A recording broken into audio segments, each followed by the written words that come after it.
안녕하십니까. 매일 아침 조간신문의 주요 기사를 딱딱 풀어서 해석해 드리는 조간 딱풀 9월 3일 화요일에 인사드립니다. 지금 전주지검에서 본격적으로 수사가 진행되고 있는 문재인 전 대통령 일가의 뇌물 혐의죠.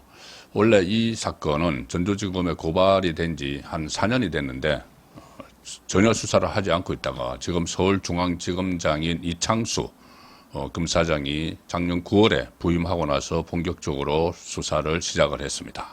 자, 그리고 지금 서울중앙지검장으로 가 있는데 이창수 검사장은 지금 전주지검에서 벌이는 수사를 서울중앙지검으로 이첩을 해야 된다. 그런 얘기들이 있었었죠. 그런데 이원석 검찰총장이 거기에 대해서 반대를 했다. 그렇게 되면 수사가 대대적으로 확대가 되니까 그런 말이 오고 갔었습니다. 그런데 지금 수사가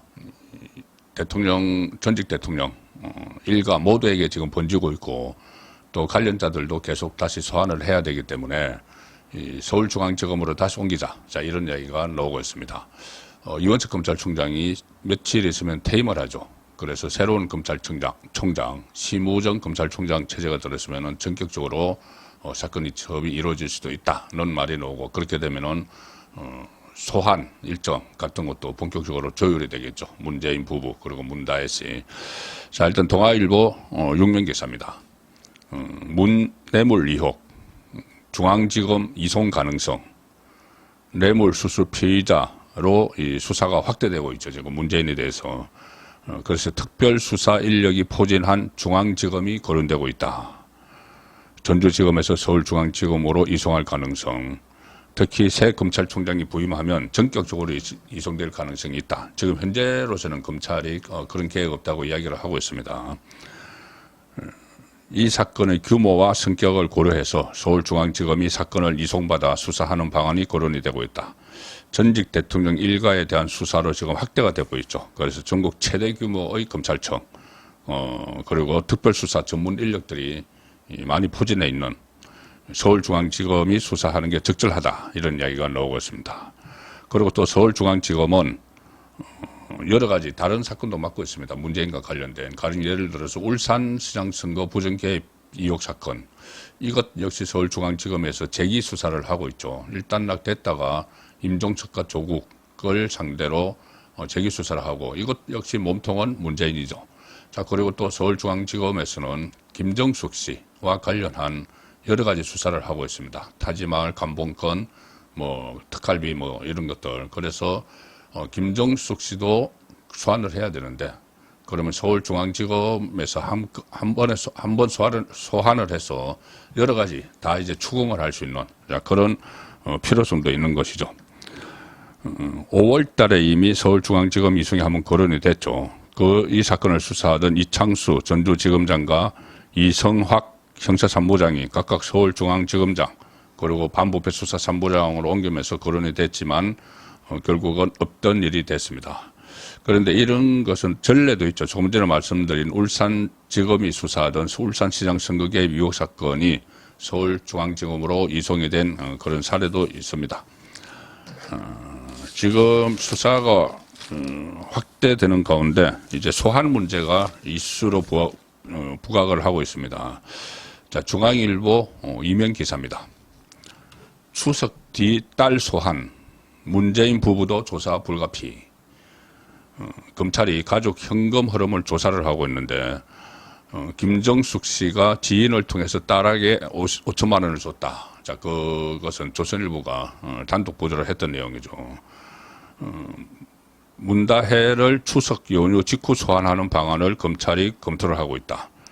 전 남편 서창호 씨 타이스타제 특혜 채용 의혹과 관련해서 문다혜 씨를 참고인으로 먼저 소환을 하는데 연휴 직전에 이원석 검찰총장의 임기가 끝나고 신임 총장이 취임하는 만큼 신임 총장이 취임하고 나서 문다혜 씨 소환을 시작으로 문재인, 김종숙에 대한 대면 조사 일정도 검토하겠다. 그러니 일단 추석 연휴는 지나고 나서 진행이 됩니다. 검찰총장 교체와 맞물려 있기 때문에 그리고 1,000만 원씩 옷 전액 현금 구매. 자, 이 김정숙 관련한 또 옷 이야기가 다시 본격적으로 나오기 시작을 했습니다. 수사가 전반적으로 같이 진행이 되기 때문에 일단 김정숙 씨와 관련한 의혹이 상당히 많죠.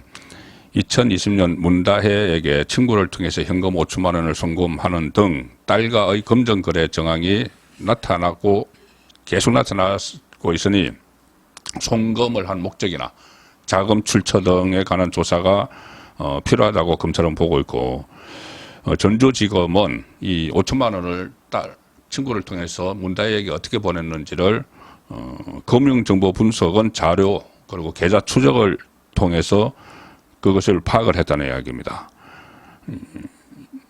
김 여사가 영부인 시절 적게는 수백만 원, 많게는 수천만 원 단위의 현금 거래를 한 정황을 확보를 했다.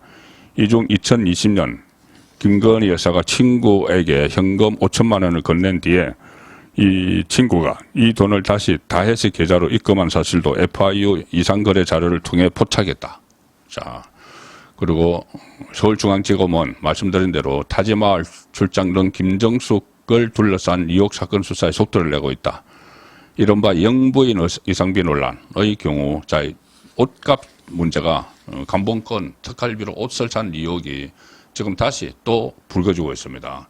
이 문제는 불거졌다가 가라앉았다, 불거졌다 가라앉았다 그러는데 이번에는 다른 혐의들, 뇌물 혐의와 서로 연결돼서 옷값이 다시 거론이 되기 시작을 했습니다. 영부인 의상비 논란은 김 여사의 출처가 불분명한 현금 사용 거래 정황이 중심이다. 당시 한복이나 구두 등 한 번에 수백만 원인 의상비를 전액 5만 원권 현찰로 지급했다는 의혹이 있고, 현금 거래의 배경과 자금 출처 등을 규명하는 데 수사에 초점이 맞춰져 있는데, 해외 국빈 방문과 영부인 자격으로 참석하는 국내 행사 일정 등을 위해서 여러 차례 옷을 구매를 했습니다. 평소 자주 옷을 구매했던 디자이너의 딸을 청와대 총무비서관실 소속으로 채용해서 의상 구매 업무를 맡기기도 했다. 양인 SC죠. 문재인 정부 출범 직후 2017년에는 중요 무형 문화재로 지적된 한복 디자이너의 치마 저고리와 두루마기 등 700만 원가량 옷을 구매했는데, 이때도 대검은 전액 5만 원권 현금으로 지불했다. 제가 한번 설명드린 적이 있는 그 루비 장인이 본인의 이름을 밝히고 내가 카드도 받을 수 있는데 현금으로 주더라, 그런 이야기를 다 했습니다. 그리고 그때 그 수제 구두의 그 장인도 그런 이야기를, 비슷한 이야기를 했죠. 그런 때마다 대검은 전액 5만 원권 현금으로 지불했다. 이 디자이너에게 구매한, 이것은 그 한복 디자이너입니다. 300만 원짜리 한복 코트 역시 마찬가지였다. 검찰은 김정숙 씨가 고가의 의상을 주기적으로 구매하면서 카드가 아닌 현금을 사용한 배경, 그 돈의 출처를 추적하는 데 수사력을 모으고 있다. 아직은 특활비라고 규정은 하지 못하죠. 그런데 5만 원권이 현금 따발이 어디서 나왔겠느냐는 겁니다. 마찬가지로 문다혜에게 그 보자기에 싸서 줬다는, 문다혜에게 붙이라고 친구에게 건네줬다는 그 5만 원권들 어디서 다 돈이 쏟아져 나왔는지, 자, 그 부분을 밝혀내는 게 수사의 핵심이 되고 있습니다. 그동안 문다혜 씨는 좀 배열에 가려져 있었죠. 간혹 SNS에 글을 올려서 문재인의 입장을 대변하는 그런 글도 올리곤 했는데, 여러 가지 의혹들이 많이 있었습니다. 그래서 지금 수사가 진행되면 그런 것들도 하나둘씩 밝혀질 것 같은데, 조선일보가 정리를 했습니다. 자, 조선일보 8면 기사입니다. 학력, 경력 가려진 문의 아픈 손가락, 자녀와 청와대 거주를 하게 됐다. 소문무성했던 문다혜 수면 위로. 간략하게 핵심만 정리해 드리면 이렇습니다. 문다혜는 문재인 재임 기간 동안 활동을 거의 하지 않았죠. 오빠 문준용 씨가 문재인 재임 기간 중에도 공개 활동을 했는데 무슨 미술 전시회를 한다고 하면서 상금 같은 것도 몰아갔다, 이런 의혹도 있었죠. 문준용 씨. 거기에 비해서 활동을 하지 않았는데 재임 중에는, 퇴임 후에는 좀 다릅니다. 대중 앞에 모습을 드러낸 건 19대 대선 막바지에 자신의 아들과 함께 문재인 유세 현장에 나와서 함께 사진을 찍었다. 그리고 그 이후에 활동을 안 했는데 물 밑에서는 문다혜스의 가정사와 비공식 활동을 두고 여러 말이 나왔고 이따금씩 언론에 의혹 형식으로 노출되기도 했다. 학력이 공개되지 않았습니다. 문다혜 씨는 일본 산케이 신문이 2019년에 문다혜 씨가 일본의 고쿠시칸 대학에서 유학을 했다고 보도를 했는데 거기는 일본의 고구들이 세운 학교죠. 그가 부산 외고 또 문다혜 씨가 부산 외고 일본어과에 들어갔다가 중퇴했다는 소문도 돌았다. 당시 청와대는 긍정도 부정도 하지 않았다. 일본어과를 다녔고 또 일본 대학을 다녔다는 거. 왜 그러냐? 당시 문재인 정부의 반일 기류와 관련이 있다는 해석이 나왔다. 그때 뭐 조그마 죽창가 이야기하면서 친일 반일 갈라치기 한참 하고 있는데 그 갈라치기의 꼭대기에 있는 문재인의 딸이 일본어과를 다녔고 일본에 유학 갔다 왔다. 그러면 좀 이상해지는 거죠. 그래서 그것을 긍정도 부정도 하지 않고 어정쩡하게 보내버렸다는 겁니다. 문다혜 씨는 2000년대 중반에 여행업체인 롯데 JTB에 입사해서 근무를 했고 2010년 서창호 씨와 만나 결혼을 했다. 문 씨가 태국으로 간 이유에 대해 여러 뒷말도 나왔다. 그렇죠. 대통령 재임 기간 중에 갑자기 딸 부부가 태국으로 갔기 때문에 뭐 이런 말 한 정치권 인사는 문재인 부부가 서창호에게 로스쿨 진학을 권유를 했지만 실패하면서 타이스타jet에 입사했다는 말이 돌았다. 뭐 이 정도는 설명이 안 되죠. 왜 태국으로 갑니까? 그래서 대통령의 딸이 임기 중 외국으로 넘어가 사는 것 자체가 이상하다는 내부 우려가 많았다. 문다혜는 어쨌든 뭐 태국에서 돌아온 뒤에 2020년 말부터 청와대 관저에서 자녀와 함께 거주한 것으로 알려져 논란이 됐죠. 독립생계를 꾸린 대통령 자녀가 청와대 관저에서 지내는 건 이례적이다. 청와대 뭐 운영비 우리 국민 세금으로 다 들어가는 거죠. 야권 관계자는 이렇게 이야기했습니다. 괜한 논란이 될 수 있다는 우려가 많았지만 청와대에 들어가 사는 게 뭐 이혼을 하는 등 개인사가 있기 때문에 인간적으로 눈 감아주는 분위기였다. 그리고 그때 인터넷 쇼핑몰을 운영하거나 요가 관련 일도 했다. 문재인 퇴임 즈음에서 주변에서 벌어진 주요 사업은 대개 문다혜 씨가 기획을 했다. 평상말 책방도 문다혜가 주도했다.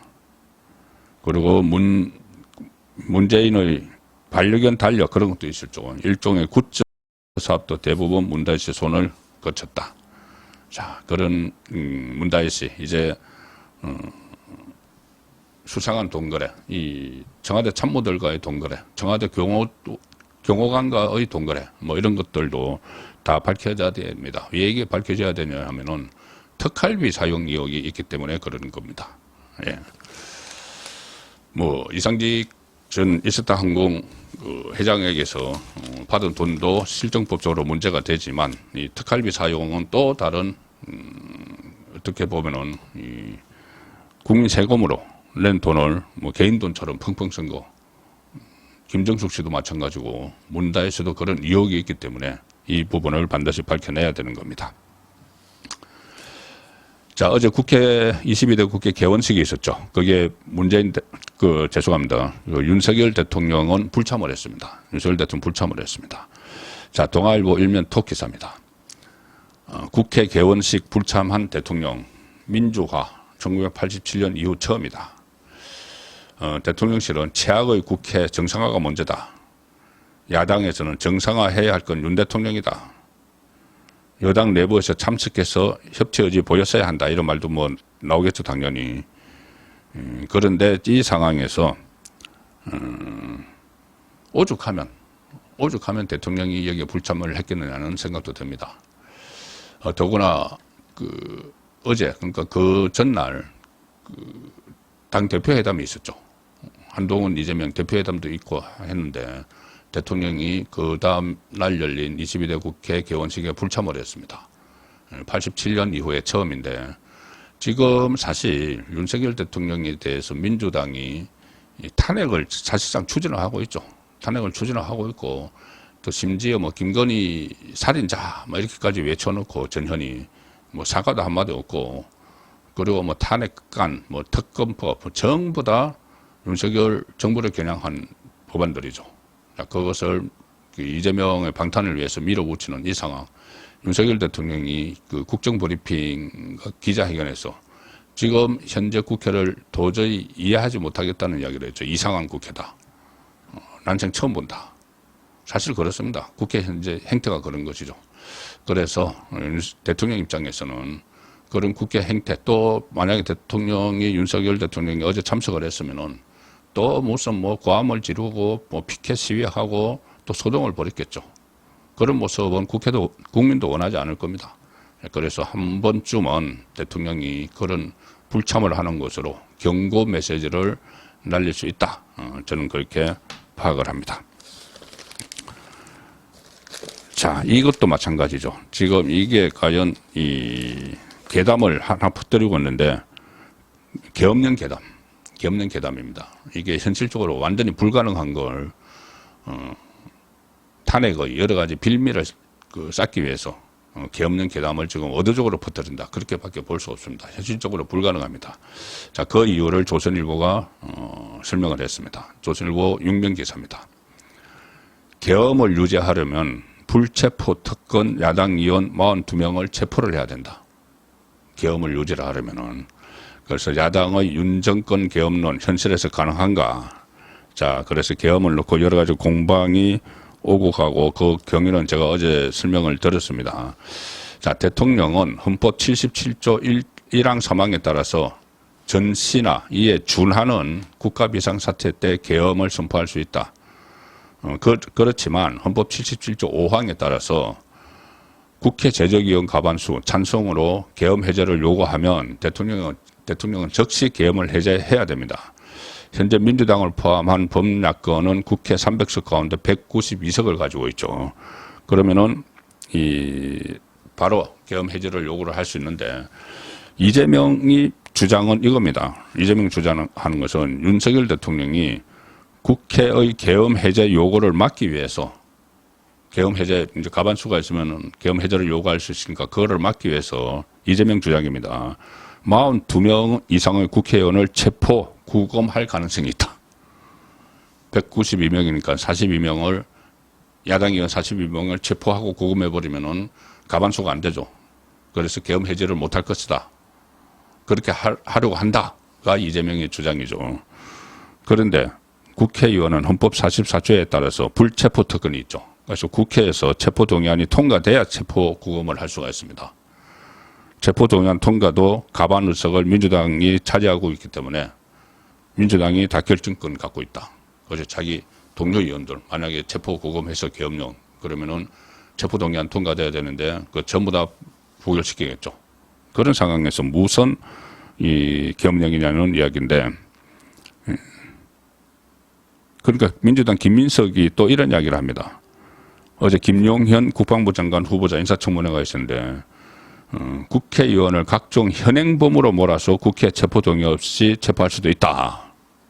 현행범은 그 국회 동의 없이 체포하죠. 왜 현행범으로 좀 몰 수가 있느냐. 김민석의 주장입니다. 가령 누가 김건희 여사가 감옥에 안 가려고 계엄을 하자고 그랬다더라 하면 야당 의원이 그랬다더라고 하면은 연비어를 유포하는 현행범이 된다. 그래서 체포를 한다. 가령 예를 들어서 현행범 뭐이라는 걸 막 갖다 붙여가지고 끌고 갈 수도 있다는 이야기입니다. 지금 대한민국에서 그게 가능한 일인가요? 그리고 어제도 말씀드렸지만은 계엄령이 발동을 해서 국회의원들을 무차별적으로 막 끌고 가고 그 군인들이 그거 하겠습니까 지금? 나중에 본인들이 크게 다치는데 어림없는 이야기죠. 자, 그런데 이렇게 비현실적인 걸 망상 차원의 일을 계속 떠드는 것은 열성 지지층, 극성 지지층에게 메시지를 던져서 용산에서 이야기한 대로 탄핵 빌드업, 탄핵 명분을 쌓아가기 위한 것 아닌가. 자, 그런 생각이 듭니다. 그리고 민주당은 계속 이런 이야기합니다. 2017년 박근혜 전 대통령 탄핵 위기에서 박근혜 정부가 정권 차원의 내란 업무를 위해서 계엄을 검토하지 않았느냐 이런 이야기합니다. 그때 논란이 있었죠. 2018년 7월에 이 문재인이 그 대통령 되고 나서 인도 국빈 방문 중에 갑자기 박근혜 정부 기무사가 계엄 검토 문건을 작성을 했다. 그러면서 인도 현지에서 직접 수사 지시를 내렸습니다. 그때 37명 규모의 문재인 정부 군검 합동수사단이 구성이 됐죠. 105일 동안 박근혜 전 대통령, 김관진 전 국가안보실장, 한민구 전 국방부 장관 해서 204명을 조사했지만은 단 한 명도 내란 업무 혐의로 기소하지 못했습니다. 자, 그런데 그 사건을 지금 가지고 그때도 그런 일이 있었지 않느냐. 이런 억지를 쓰면서 이 정치를 하고 있는 것이 지금 민주당의 이 현실입니다. 10월에 이재명에 대한 1심 선고가 두 개가 이제 다가오니까 다가오면 다가올수록 이런 계담 선동을 통해서 탄핵 정국을 조정하려는 시도를 끊임없이 하고 있다. 이제 현재 상황은 그렇게 봐야 될 것 같습니다. 9월 3일 보내드린 조간 딱풀이었습니다.